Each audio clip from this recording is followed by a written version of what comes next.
Good morning, class. Teacher Jellies, we are pleased to see you today. Mabuhay at magandang pagkakas. Let us pray first in the name of the Father, the Son, and the Holy Spirit. Amen. All together, our Father.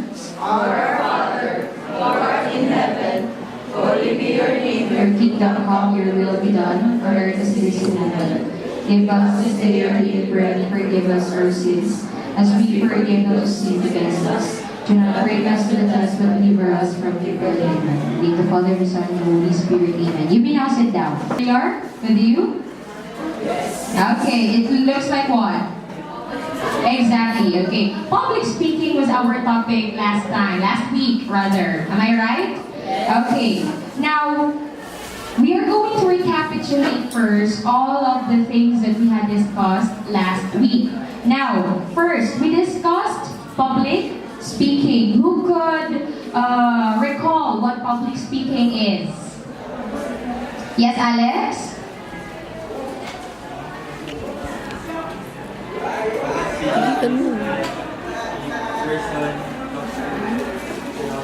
Exactly, very good. Thank you, Alex. Now, public speaking is the process of communicating information to a large audience. At the same time, we also discuss the importance. One of the importance that we discuss is public speaking will help fine-tune your everyday verbal and non-verbal communication skills. Now, after we discuss this, you had your 1 minute talk. Okay, you were done with your 1 minute talk in which you exhibit your non-verbal and verbal cues. After which we discuss directly debate. Again, debate is a formal discussion on a particular topic in a public meeting or legislative assembly in which opposing arguments are put forward. Exactly. And that's what we are going to have this morning. Are you excited? Yes. Okay. Now here are our learning competencies for this morning. Everybody kindly read. Exhibit appropriate verbal and non-verbal behavior in a given speech context. Observe the appropriate language forms in using a particular speech style. Okay, we expect our speakers for this morning and of course you as our audience to exhibit also these learning competencies. Now, specifically, we are going to do the panel debate. Okay. Now, the guidelines for the panel debate is first, there will be two teams competing for the debate, the government side and the opposition side. Each team will have 6 members, 5 speakers and 1 chairman each. Now, the moderator or the chairman of each team will facilitate the debate. Now, these are the speakers for the government side: government first speaker, government second speaker, government third speaker, government whip, and government reply speaker. On the opposition side, opposition first speaker, opposition second speaker, opposition third speaker, opposition whip, and the last is the opposition reply speaker. Now, each speaker will be given 2 to 3 minutes for their constructive speech. Each speaker will be given 2 minutes for the interpellation. The interpellation will occur for the first speakers, second speakers, third speakers, and whips only. The reply speech will also be 2 to 3 minutes only. And there will be, we have now 4 adjudicators to critique the debate, and they will base their verdict on the rubric. So this is the rubric. I showed you this a while ago. Now, ladies and gentlemen, this will be our debaters who will be who will show the example of a panel debate. Now, there will be 5 criteria: organization and clarity, the use of arguments, use of examples and facts, the use of rebuttal, and the presentation style. If the debaters or the speakers are well oriented of these criteria. Now, are we ready? Okay, now let us know first our adjudicators. The first one is an English for academic and professional purposes teacher for grade 11, and also a grade 12 ABM advisor. We have Miss Marjorie F. Bantilan. A round of applause. Next, our second adjudicator is a math teacher in grade 11 and an advisor of grade 11 STEM. And he is also a SEAMEO graduate for batch 6, Guro 21 course 1. We have Mr. Adam Julian L. Che. Next, our third adjudicator is an Ahaling Panlipunan teacher in grade 10, and she is also the grade 10 coordinator and also a SEAMEO graduate, batch 5, batch 4, is that corrected, batch 4. We have teacher Jeremy Z. Abante. And the last, the chairman for our adjudicators, she is an English teacher in grade 7, and she is also a SEAMEO graduate, batch 1. We have teacher Mariby Castro, master teacher 1. Let's give her a round of applause. Okay, now since we are all set, let me present to you our motion for this morning. This House believes that parents should be held responsible in their children's addiction to internet. Let's start. I will now give the floor to our facilitators, our chairpersons. Good morning and welcome, ladies and gentlemen, to our panel debate. My name is Romeo Guro III. I am Cherry Tila Bisoras. And we are the chairpersons for today's debate. Again, the motion for the debate is as follows. This House believes that the parents should be held responsible for their children's addiction to internet. This debate will come to order. The resolution before us today is supporting the proposition are its first speaker, Andre U.D. Averne, the second speaker, Leia S. Andrada, the third speaker, Hannah Margaret P. Quachon, fourth speaker as government lead speaker, Robin Andrew M. Silva, and the last speaker, Audrey Cruz. Let me introduce also the House of Opposition, and their first speaker, Robert James Torrifiel, the second speaker, Zia Marie Uyan, third speaker, Natasha Montenegro, the fourth speaker as the opposition speaker, Camille Cabradilla, and last speaker as a reply speaker of opposition, Andrea Nicole Hikman. Now you may take your seat. Now, I call upon the first speaker to introduce the proposition case for 2 to 3 minutes. Let's give him a round of applause, please. Good day, everyone. Before I start this debate, ladies and gentlemen, let me ask you first. What is the definition of a parent? And what are the roles of the parent? A parent is a caretaker of a child. The roles of a parents are to educate children, discipline them, manage them, and financially support them. The topic of today's debate is that parents should help responsibly for their children's addiction to internet. We, the affirmative, believes that this statement is true. Internet is very useful to us, but it has a negative effects. According to an article from the Depression Health Center, teenagers who are too dependent on the internet are more likely to develop depression and other psychiatric problems. A parent is a top model in a child's life. Parents mold their children's behavior into how they will act in the future. It is the parents' accountability for how the children have been taught to behave. If parent fails to do this, the child will behave negatively. The parents of a child are the first human beings that child is exposed to. Therefore, discipline is the first learned in the household and are used as tools as the child navigates his or her way to the outside world. Research, children ages 12 to 17 that are addicted on the internet are less to have a guidance and discipline from their parents. This is an article from the Council of the Welfare of Children, or the CWC. According to Center for Online Addiction, internet addiction is a type of compulsive disorder. In support, a person under the age of 18 is known as a minor due to the fact that he or she is unable to make full adult decisions. Therefore, parents should be held responsible for their children's addiction to internet. Thank you. We shall now hear the first speaker from the opposition to interpellate. All of us has our own free will because we live in a democratic country. So it is not the responsibility of our parents, right? So how can you say that parents are responsible for us? As I said earlier, person under the age of 18 is known as a minor due to the fact that he or she is unable to make adult full decision. From a scientific point of view, the brain of a person doesn't finish maturing until 25 years old. Therefore, parental responsibility with respect to their minor children shall refer to the rights and duties of the parents as defined as in Article 220 of Executive Number 209 as amended, otherwise known as the Family Code of the Philippines.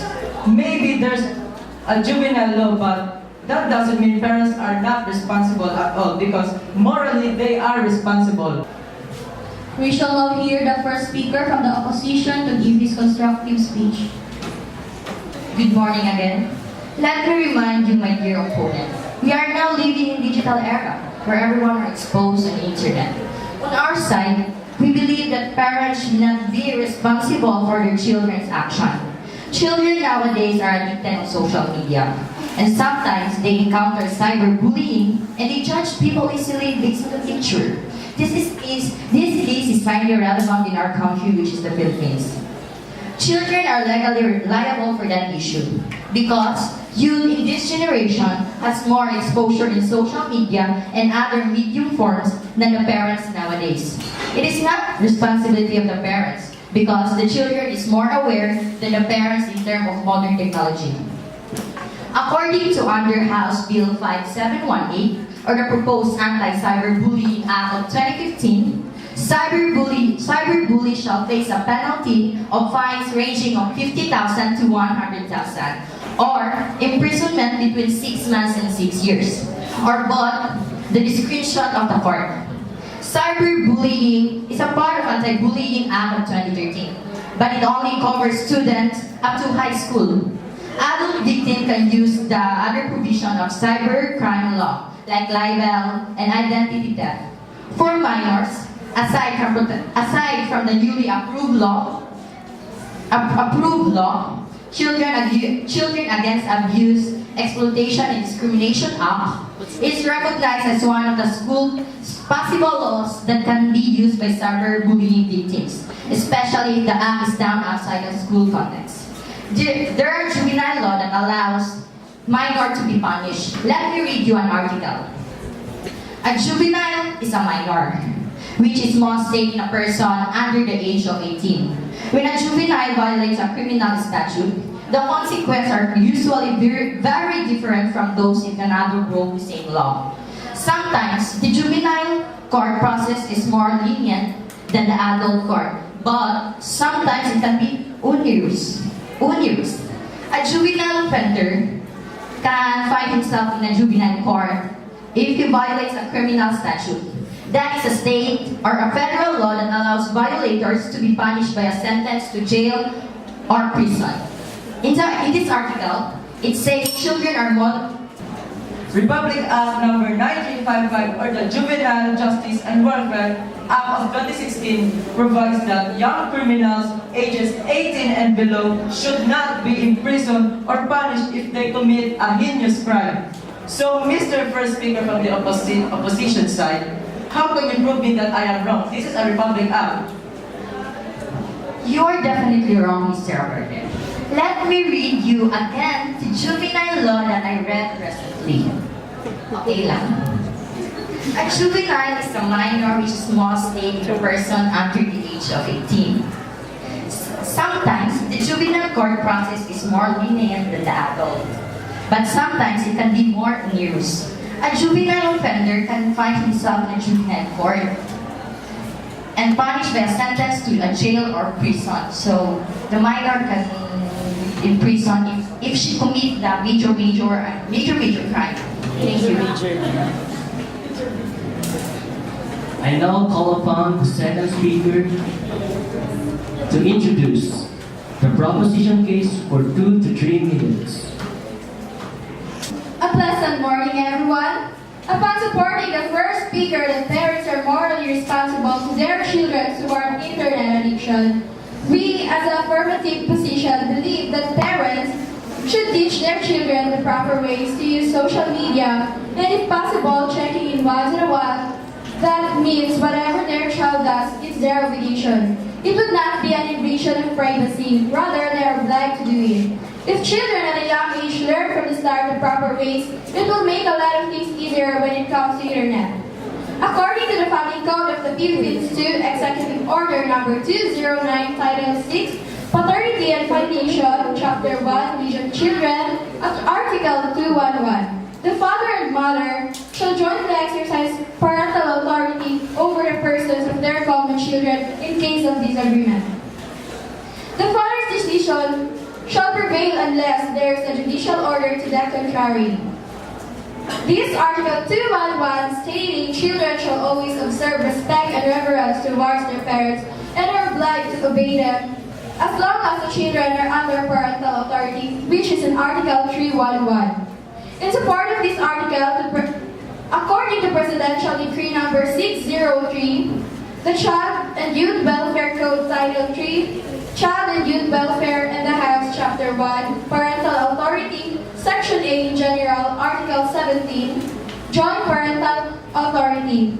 The father and mother shall exercise jointly and just reasonable parental authority and responsibility over their legitimate or adopted children in case of disagreement.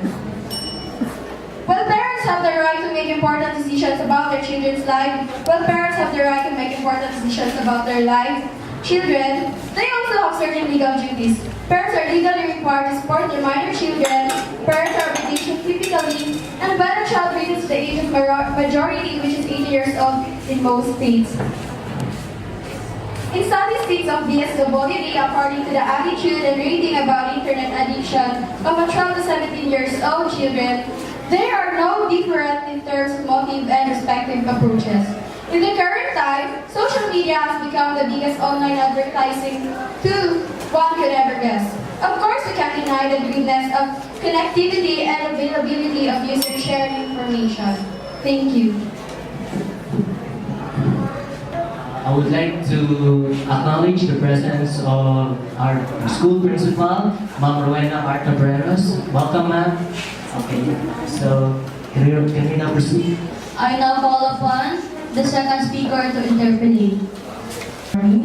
So my question is, what if the parent is also irresponsible? What if they are not aware of their own responsibility because of lack of knowledge or personal issues?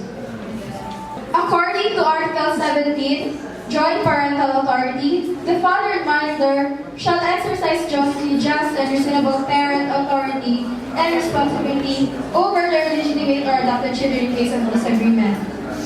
Their decisions shall prevail unless there is a judicial order to the contrary. Thank you.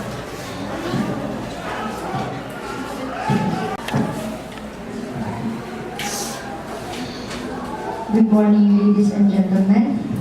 So I am the second speaker of the opposition side. My point is, trash talking is an abuse of the freedom of speech which can only be liable to an individual, not a governing body. Any action done by an individual that is not governed by any authority is liable to him or her so long as it is a conscious act done with intent and basic intelligence. In the field of gaming, where the child is most likely free to do and say all they like, this might prove to be detrimental. In the 2013 E3 conference, Call of Duty players were asked why they trash talk. They said that it helped them play better. In relation to this fact, the authorities of this event acknowledges and allows such behaviors. A research done by Amanda Lenhart of TEW Research Center, Internet and Technology, which conducted interviews and logs on the sociology of gaming, she concluded that trash talking is pervasive in online gaming. Since online gaming happens on a global scale, the same could be said in the Philippine setting. In this parameter, where gaming is done by an individual without any governing authority, we can state that the person, if engaged in online gaming and trash talking, which is a social dysfunction, can be liable for his or her action regardless of age. I, the second speaker of opposition side, temporarily close my argument. I thank the member of their remarks. Let me call again the second speaker to interpolate. As what we all said, my question is, does any free will of a child erases the responsibility of the parents? Can you please repeat the question? Again, does any free will of a child erases the responsibility of the parents? Yes, as I have said earlier, trash talking is an abuse of freedom of speech which can only be liable to an individual, not a governing body. Are there any questions? Second speaker? Okay. Now I call upon the third speaker for the proposition. Proposition. Good day, everyone. So our second speaker stated that parents should teach their children the proper ways to use the social media or internet. It is precise, because there are many dangers for children and teens who use social networks. It is important to understand these dangers as part of one's life skills in today's world. You need to be able to understand your child's maturity level in order to prevent such dangers, as misunderstanding context, disturbing images, or adult material. Cyberbullying is a danger and can be prevented with a proper supervision from the parents. Permanency. Social media is powerful, and children should be aware that there are consequences of posting online. It is difficult and sometimes not possible to remove what is posted. Therefore, what you posted as a child might stick with you forever. And the worst part is, when the child gets addicted towards the internet, there are a lot of negative effects. First, the child will lose his or her interest in school, and the child's grades will be affected. The child's EQ or emotional quotient would grow because there is no personal interaction that's happening. There is no. In the statistics of CSWD, it was stated that if the child gets engaged too much on the internet, the child would rather play online games than interact with other child. That is why the parents should give limitations to their children in using or viewing the internet. It will also affect the child's behavior. They might start to become harmful, especially when a child gets addicted to a video game. In the statistics of the DSWD, again, it shows that the child might start to apply the characteristics or the happenings that are present on that video game. There are cases that supports our research, and it was based on an article in ABS-CBN, which stated that a teen kills grandma for interrupting a game. When the boy was interviewed when he killed his grandma, he stated that once grandma was holding him at their house around 6 p.m., he suddenly blacked out and started to beat his own grandma to death. He also stated that the next thing he knew is that he was already cleaning the evidence of the crime he committed.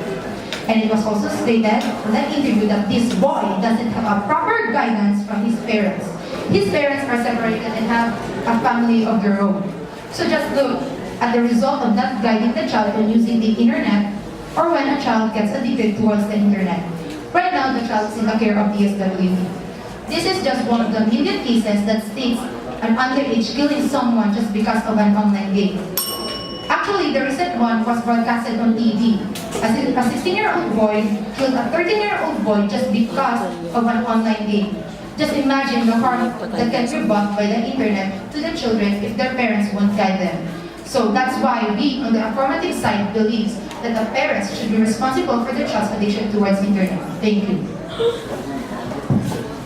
I thank the speaker for her remarks. I now call upon the third speaker from the opposition to interpolate. Good morning. So you have said earlier that it is difficult, sometimes not possible to remove what you posted online. You posted online to stick with you forever. I think that's not the case because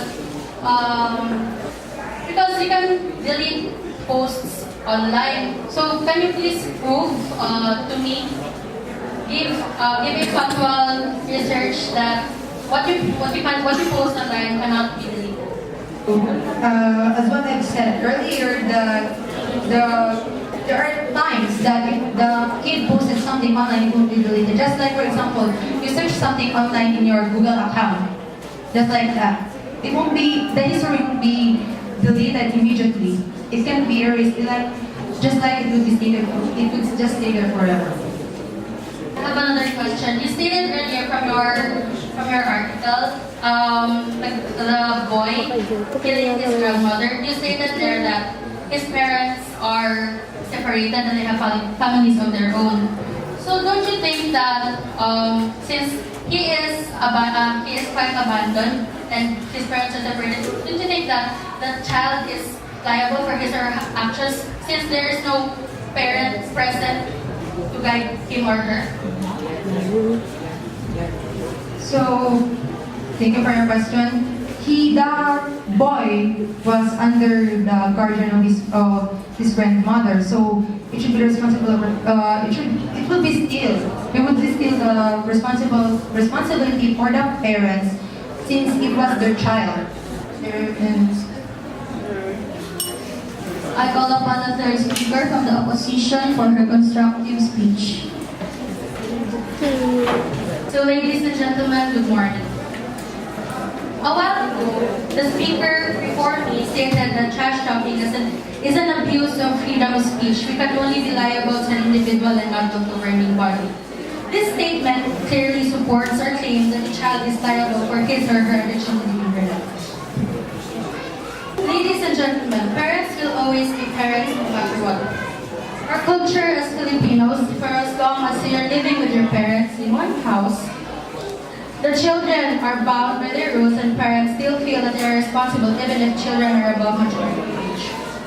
But parents are not omnipresent. They cannot watch over their children 24/7. All they are bound to do is to raise their children with good values, discipline, and fear of the Lord. This is where the child's free will enters. Since they are teenagers, they are not small children who don't know anything in their world. So it is their will that they're going to be addicted to the internet or not. In this case, they already are. The only role of the parents is to guide them. Aside from that, because the child is in his teenage years, they will find other outlets or ways to vent out their stress and depression. And because, like our first speaker said, we are in the digital era, and that other way is the internet or the social media. In this stage, or the adolescent stage, if the child doesn't want his or her, if the child doesn't want what her parents want, he or she will do what she wants. But that doesn't mean the parents can't do anything. But then again, guidance is the only thing that the parents can give. It is still up to the child's free will, it's still up to the child's decision that will matter at the end of the day. Let me call again the third speaker for to interpret. If the parents guide them the actions of the child, if the parents guide them, the actions of the child will be effectuated on a parent. So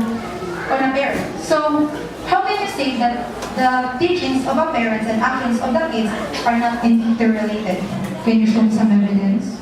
Well, according to raising children, that common sense and fear will start developing in this age. So those teachings, the guidance that the parents give will still be there to the child. But then, since they have developed this common sense, this free will, they have other options.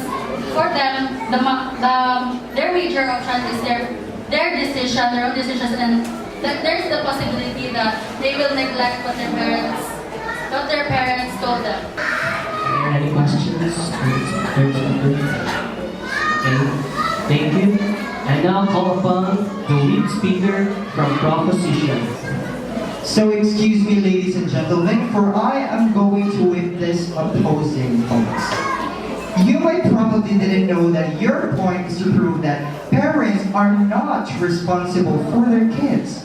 But can you remember? Of course you can remember.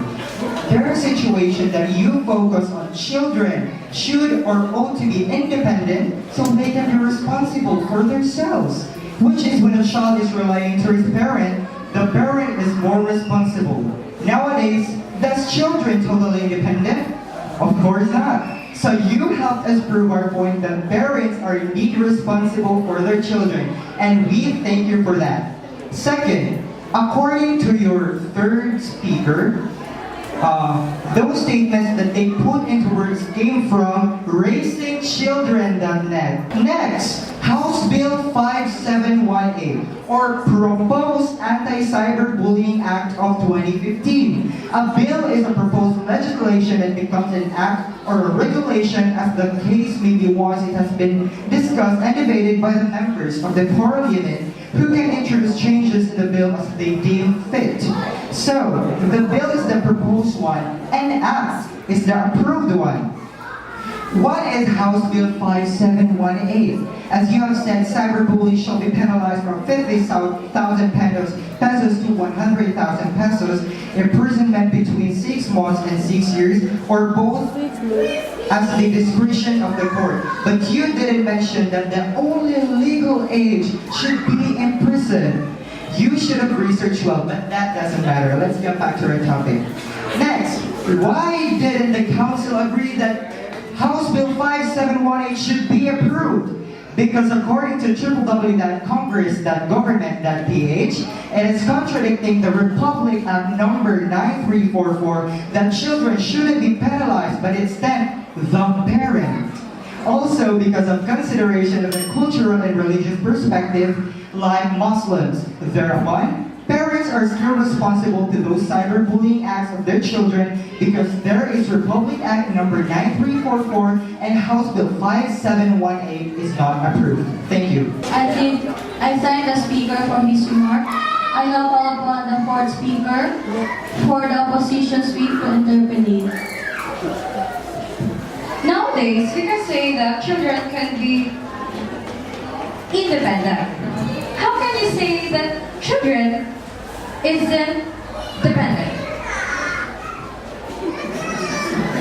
I think your question is exceeding our parameter. My speech doesn't say anything like that, so can you change your question? Can you repeat the statement that you said that the dependent word? I forgot it.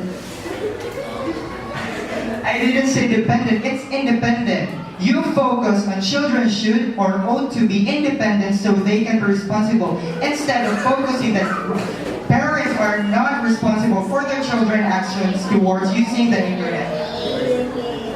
I just want a clarification. Thank you.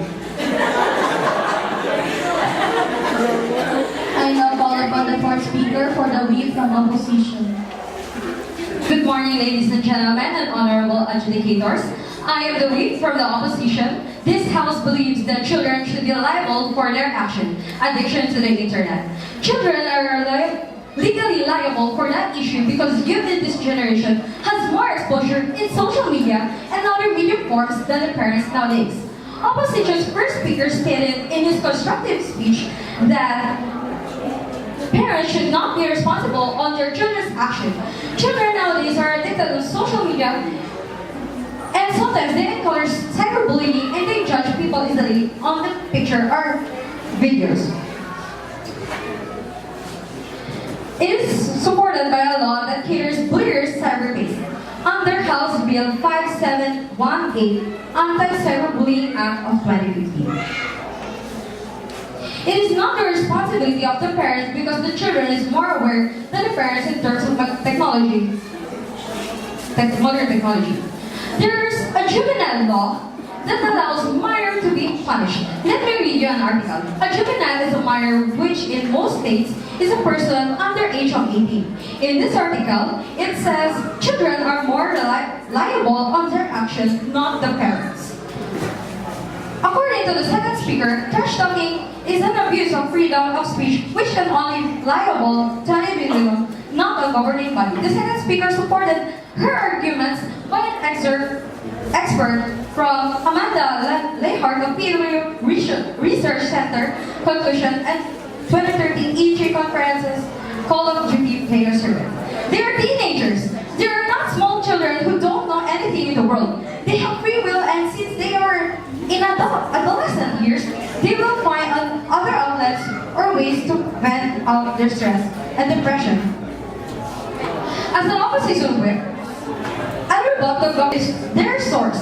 They didn't even state a reliable source about that scientific. The Philippines has an abandoned children program. About 1.8 million children in the country, more than 1% of its entire population.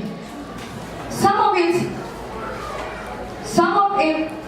some of these children will engage or suffer addiction of the internet, there are only one who was liable to themselves.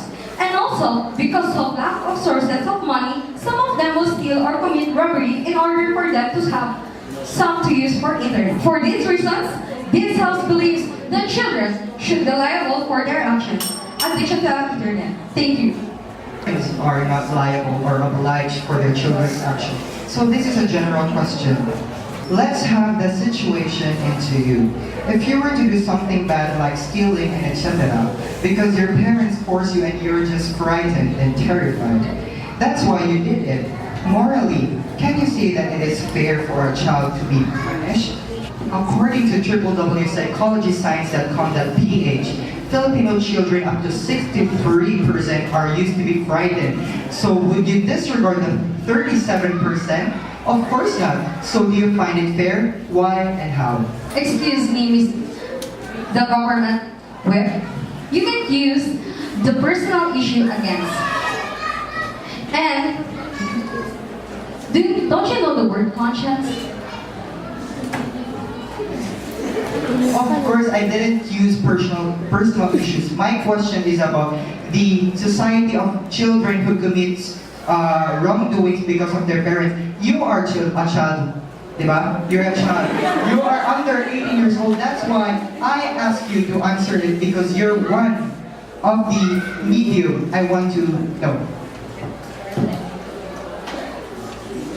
So you're saying that I'm an underage and I am responsible, that my parents are also responsible? I just want to clarify that question that you asked, the second one. I only have one question. Okay, again, if you commit something bad and your parents just force you and you're terrified and frightened, so you did it, isn't it fair that you are the only one who would be punished and that the parents, or you are the only one who would be punished and not your parents? Don't ask me the personal question, thank you.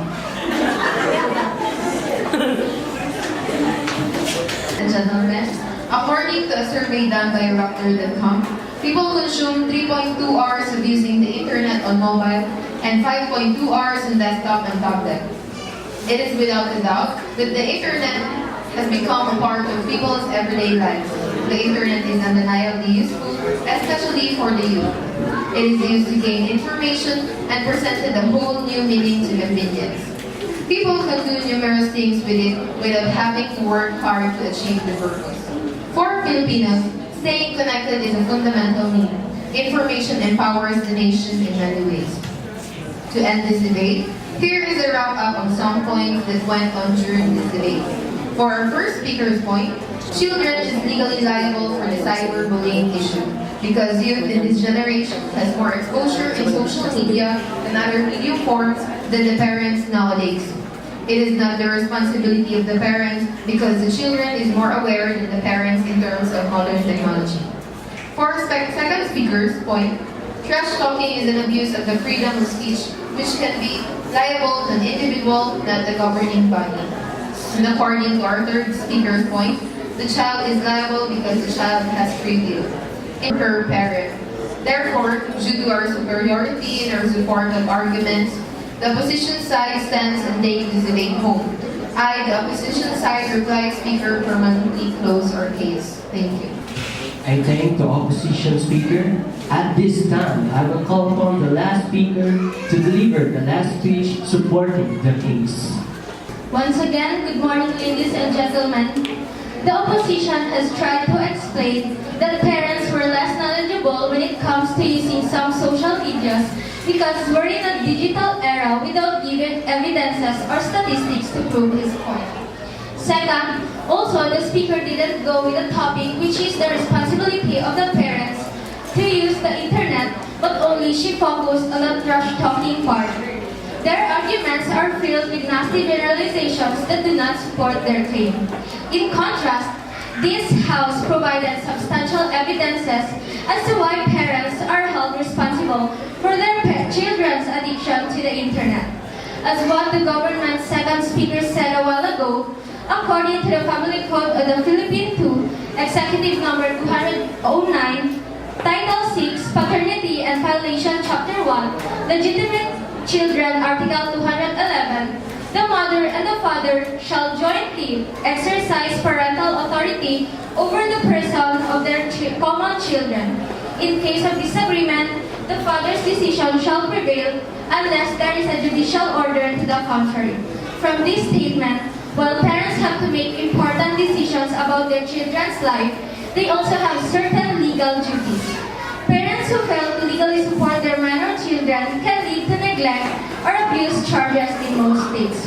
Also, parents are morally responsible to their children's addiction towards internet because according to the SWD, that there are 12 to 17 years old that are addicted are less likely to have guidance and discipline when you compare to those normal internet users.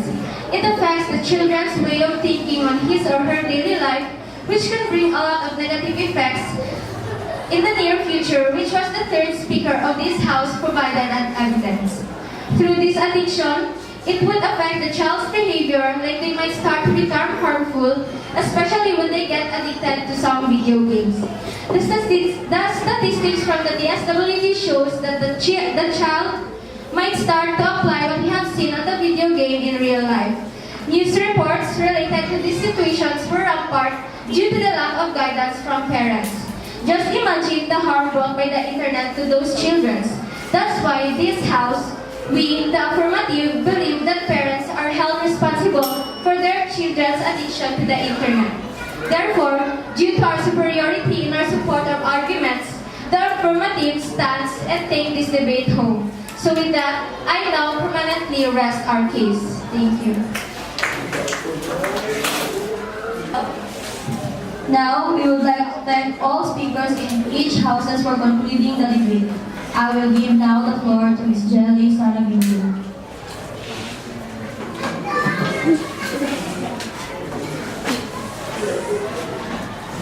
I am grateful to our chairpersons and also to our speakers who really accepted the challenge that I gave to them. Let's give them a round of applause, everyone.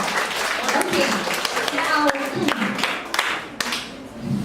this motion is not only for our speakers but also for you, okay, for everyone. Now, I want to hear some of your ideas or what is your side with regard to our proposition, our audience. Who would like to say it first? Come on, yes, please. Internet addiction can be described as the executive or compulsive use of computer which persists despite certain negative consequences for personal, social, or occupational factors. Symptoms of internet addiction is lacking physical exercise and/or outdoor exposure because of constant use of the computer, which could contribute to many health problems such as obesity and lack of faith in social interaction in one of its effects. With that, parents have the responsibility to take their children out of addiction and help them to use it. Okay, for her, parents should be held responsible. Who wants to agree more of our motion? Children civil, but they also maybe still need the guidelines and full support of their parents as a family that needs. Okay, thank you for that, Alex.